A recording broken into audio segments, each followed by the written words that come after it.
नमस्कार मेरे प्यारे विद्यार्थियों। हिस्ट्री फैक्ट फाइल के एक और शानदार सेशन के साथ उपस्थित हूं और आज हम लोग जो डिस्कस करने वाले हैं वो ब्रिटिश शासनकाल के प्रमुख शिष्टमंडल और ब्रिटिश काल में विदेशों पर अधिकार। मतलब आप समझे ना कि ब्रिटिश शासनकाल के जो बहुत सारे शिष्टमंडल अलग अलग देशों में भेजे गए, कभी कभी उनसे सवाल आ जाता और ये तथ्य आप अनदेखा कर जाते हैं या आप व्यस्तता में रिवाइज नहीं कर पाते, सवाल आता है, परेशान उठते। तो एक सेगमेंट ये। दूसरा, तमाम ऐसे विदेशी क्षेत्र हैं जहां पर अंग्रेजों ने कब्जा किया था, वो पूछ लिया जाता था उस वक्त कौन गवर्नर जनरल है या उसका वर्ष क्या था वो, या फिर किसी क्षेत्र जैसे सिंध क्षेत्र दे दिया तो फिर ये पूछ लेगा कि भाई सिंध का विलय कब किया गया ब्रिटिश भारत में या फिर किस गवर्नर जनरल के समय किया गया। ऐसे ही बेहतरीन तथ्यों पर आधारित ये आज की क्लास है।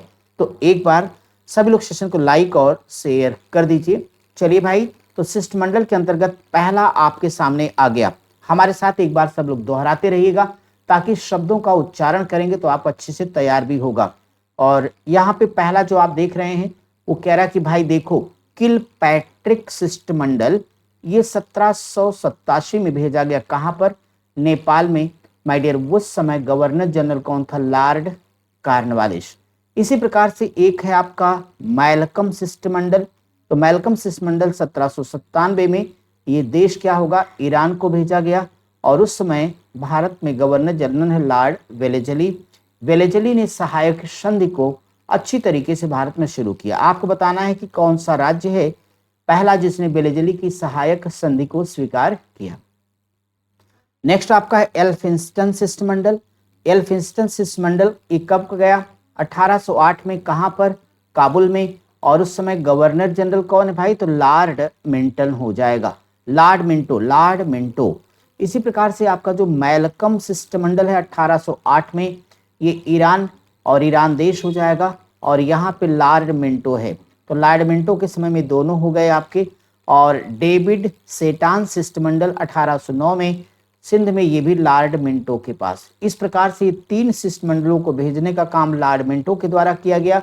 एल्फिंस्टन, मैलकम और डेविड सेटान शिष्टमंडल, और जिसमें से आपने एल्फिंस्टन काबुल, मैलकम को आपने बताया ईरान और डेविड सेटान को सिंध में भेजा लॉर्ड मिंटो ने। इसी प्रकार से आप देखें जो रॉबर्ट्स शिष्टमंडल है ये काबुल, उस समय गवर्नर जनरल कौन है? लॉर्ड लैंसडाउन 1892 में। डूरंड शिष्टमंडल, अगर हम डूरंड शिष्टमंडल की बात करेंगे तो डूरंड शिष्टमंडल कब गया? 1839 1839 में काबुल, और उस समय कौन है? लॉर्ड लैंसडाउन। यंग हस्बैंड 1903 में, और ये कहाँ पर गया था? तिब्बत में, लॉर्ड कर्जन के समय में। डेन शिष्टमंडल 1904 में, काबुल, लॉर्ड कर्जन के समय। डॉक्टर अंसारी शिष्टमंडल 1904, ये तुर्की गया लॉर्ड हार्डिंग के समय में। डॉक्टर अटल शिष्टमंडल चीन भेजा गया था, उस समय लॉर्ड लिनलिथिगो यहाँ पे गवर्नर जनरल है। तो ये कुछ प्रमुख शिष्टमंडल है जो आपने देखा। अब आपको बताऊं मैं कि ये तो हमने कर ही लिया शिष्टमंडल को लॉर्ड लिनलिथिगो तक। आगे आपको जानना है कि ब्रिटिश काल में विदेशों पर अधिकार, ये बहुत इंपॉर्टेंट आपका ब्रिटिश काल में विदेशों पर अधिकार में। तो यहाँ पे देखिए पहला आएगा जो सिंध है, ये कब? 1843 में, लॉर्ड एलन वरो के समय, यानी 1843 में लॉर्ड एलन वरो ने सिंध का विलय कर लिया ब्रिटिश भारत में।